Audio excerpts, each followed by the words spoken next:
Good afternoon बच्चों।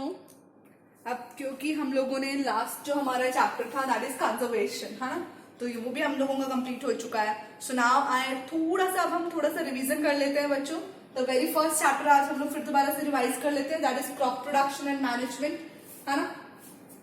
क्या है, जो भी हम क्रॉप्स को प्रोड्यूस करना और उसको मैनेज करना वो हमने इस चैप्टर में देखा था। ठीक है, थोड़ा बहुत हम लिटिल बिट रिवाइज कर लेते हैं। हमने जाना था कि कितने टाइप के क्रॉप्स प्रोड्यूस होते हैं सीजनल बेस।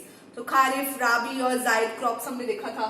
तो खारिफ क्रॉप जो है रेनी सीजन में उगाई जाती है। ठीक है, इसका सोइंग पीरियड क्या है, दैट इज जुलाई मंथ है, जून जुलाई में। और इसका हार्वेस्टिंग टाइम क्या है, सितंबर अक्टूबर है। ठीक है, राबी क्रॉप्स हमने देखा था, दैट इज विंटर सीजन में इसको ग्रोथ किया जाता है। ठीक है, और इसका जो सोइंग टाइम है दैट इज अक्टूबर नवंबर, और इसका हार्वेस्टिंग टाइम क्या है, that is February March. Fine, ये इसका हार्वेस्टिंग टाइम है किसका, राबी क्रॉप्स का। और खारिफ क्रॉप में हमने एग्जांपल्स देखे थे जैसे कि राइस हो गया, फाइन। और राबी क्रॉप्स के अंदर हमने एग्जांपल देखे थे जैसे कि वीट हो गया, मेज हो गया, ये सब इसके एग्जांपल्स थे। इसके अलावा एक और क्रॉप थी दैट इज कॉल्ड जायद क्रॉप।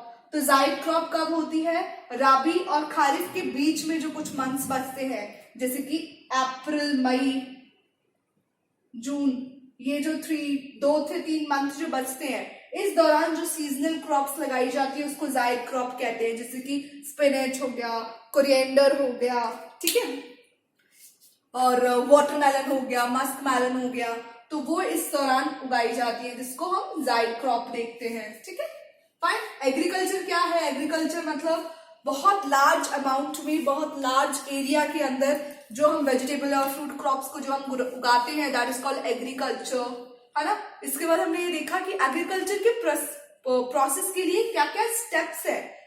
प्रिपरेशन ऑफ सॉइल करनी पड़ती है, सबसे पहले सोइंग करना पड़ता है। सबसे पहले हमने सॉइल को प्रिपेयर कर लिया, ठीक है, उसके बाद हम उसमें बीज लगाएंगे, फिर मेन्योर ऐड करेंगे, फर्टिलाइजर्स ऐड करेंगे। मेन्योर एंड फर्टिलाइजर्स ऐड क्यों करेंगे, ताकि सॉइल को क्या मिले, न्यूट्रिशंस मिले।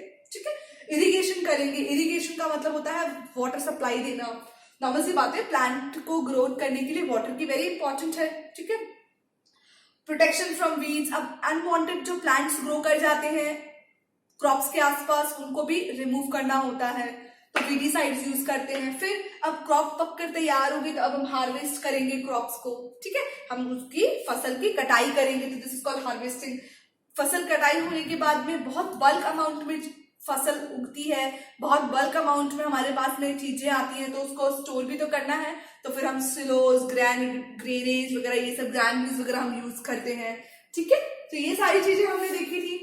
देखो, प्रिपरेशन ऑफ सॉइल, सबसे पहले ये देखिए आपके सामने, ये सब मेथड्स सॉइल को प्रिपेयर करने में यूज करते हैं। सी दिस, किस तरीके से बलद के साथ में द पर्टिकुलर फार्मर खेत की जुताई कर रहा है ना, ये यहाँ पे ट्रैक्टर यूज कर रहे हैं। ठीक है, तो प्रोसेस ऑफ लूजनिंग और टर्निंग द सॉइल, सॉइल को लूज करना, उसको टर्न करना ऊपर नीचे, इस प्रोसेस को हम क्या कहते हैं, प्रिपरेशन ऑफ सॉइल, है ना। इट्स कॉल्ड टिलिंग और प्लोइंग, प्लोइंग करना या फिर टिलिंग करना, सॉइल को टिल्ट करना। कई सारी चीजें जो यूज करी जाती है इसमें, वो क्या है, प्लो हो, कल्टीवेटर। ठीक है, तो प्लो हो गया, ये कल्टीवेटर हो गया। ठीक है, ये सब इसमें यूज किए जाते हैं सॉइल को प्रिपेयर करने के लिए।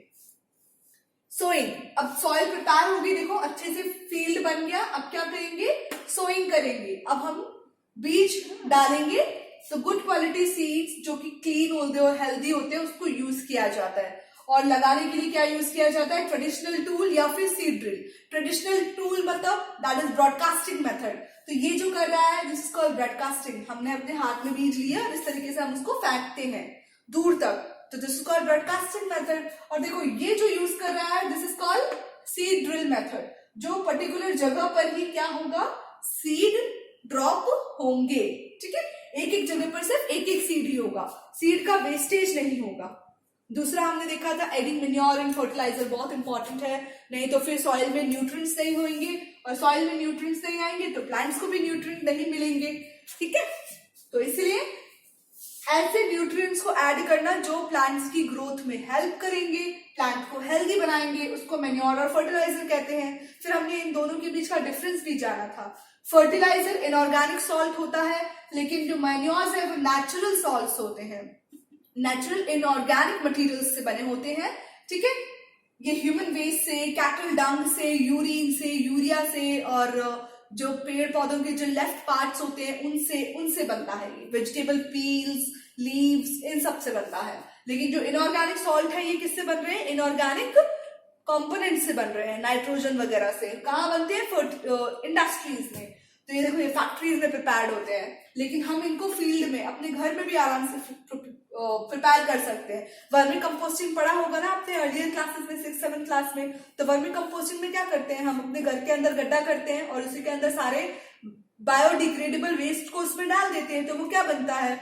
वो मैन्योर बनता है। ठीक है, कोई ह्यूमस प्रोवाइड नहीं होती, does not provide humus to the soil. Sorry, soil के अंदर कोई भी ह्यूमस प्रोवाइड नहीं करते। ये ह्यूमस क्या है? हमने सॉइल चैप्टर देखा था ना 7th क्लास में।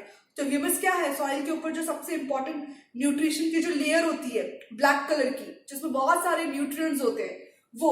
तो फर्टिलाइजर सॉइल में ह्यूमस प्रोवाइड नहीं करती, लेकिन मैन्योर बहुत सारी इंपॉर्टेंट ऑर्गेनिक सब्सटेंस को सॉइल में प्रोवाइड करती है। ठीक है, ये बहुत ही ज्यादा न्यूट्रिएंट्स होते हैं। किससे रिच होते हैं? नाइट्रोजन, फास्फोरस एंड पोटेशियम, जिसको कि NPK फर्टिलाइजर भी बोलते हैं। पर मैन्योर की बात करें तो ये थोड़े कम न्यूट्रिटिव होते हैं और इनमें न्यूट्रिएंट्स थोड़े कम पाए जाते हैं। ठीक है, क्लियर? आगे देखते हैं इरिगेशन। इरिगेशन मेथड में ये देखो, आपको कितने सारे इमेजेस आपको जो दिख रहे हैं, ये सब इरिगेशन मेथड्स है। ठीक है, स्प्रिंकलर सिस्टम है, ये देखो, this is called canal system. ठीक है, वाटर का सप्लाई करना कहाँ पे? फील्ड में, क्रॉप्स तक, डिफरेंट इंटरवल के दौरान, है ना। दिन में 2 बार, दिन में 3 बार जब हम पानी सप्लाई करते हैं फील्ड में, दैट इज कॉल्ड इरिगेशन।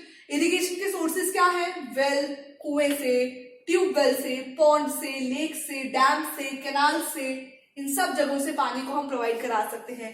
तो ये भी 2 तरीके के मेथड से होता है। एक तो होता है ट्रेडिशनल मेथड। ट्रेडिशनल मेथड में जो पुराने जमाने में यूज किए जाते हैं और इवन आज भी गाँव में यूज किए जाते हैं, जैसे कि मोट, चेन पंप, ढेकली, रहट, है ना, जिसमें गाय आगे चली गोल गोल घूमती रहती है और वो पर्टिकुलर टरबाइन चलता रहता है और पानी खेतों में पोर करते रहते हैं। और मॉडर्न मेथड जो है वो क्या है? स्प्रिंकलर मेथड और ड्रिप सिस्टम। ठीक है, इरिगेशन सिस्टम। स्प्रिंकलर मेथड तो देखो ये हो गया। और ड्रिप सिस्टम में क्या होता है कि पर्टिकुलर जो प्लांट है उसके पास में ही आपके पाइप ट्यूब होती है, जिससे बहुत सारे छोटे छोटे पाइप निकलते हैं और उन पाइप में से ड्रॉप बाय ड्रॉप जो प्लांट की रूट है वहां पे ड्रॉप बाय ड्रॉप पानी आता रहता है। तो इससे वेस्टेज ऑफ वाटर बिल्कुल भी नहीं होता है। ठीक है, फिर वीड से प्रोटेक्ट करना है प्लांट को, तो वीडीसाइड्स, बहुत सारे केमिकल्स यूज करते हैं। जितने भी अनवांटेड प्लांट्स होते हैं, देखो ये सब, ये क्रॉप्स है ना, लेकिन क्रॉप्स के बीच में अनवांटेड प्लांट्स भी ग्रो कर जाते हैं। तो ये अनवांटेड प्लांट्स क्या करेंगे? उस पर्टिकुलर सॉइल के सारे न्यूट्रिएंट्स ले लेंगे, तो इंपॉर्टेंट प्लांट को न्यूट्रिएंट्स तो मिल ही नहीं पाएंगे। तो इसलिए इनको रिमूव करना बहुत जरूरी है। देखो, इनको हटाना बहुत जरूरी है। तो मेथड क्या है? या तो हम उसको अपने हाथों से हटा दें या फिर हम वीडीसाइड्स यूज करें। ठीक है, तो removal of weed is called weeding, and manually भी निकाल सकते हैं हम खुरपी के द्वारा, या फिर हम उसको वीडीसाइड्स को भी यूज करके यूज कर सकते हैं। फाइन। तो हमें जब भी वीडीसाइड्स को स्प्रे करते हैं हम खेतों में, तो we should cover our nose. ठीक है, क्लियर? तो इतना रिवीजन आज के लिए बहुत है, बाकी रिवीजन फिर हम कल करेंगे।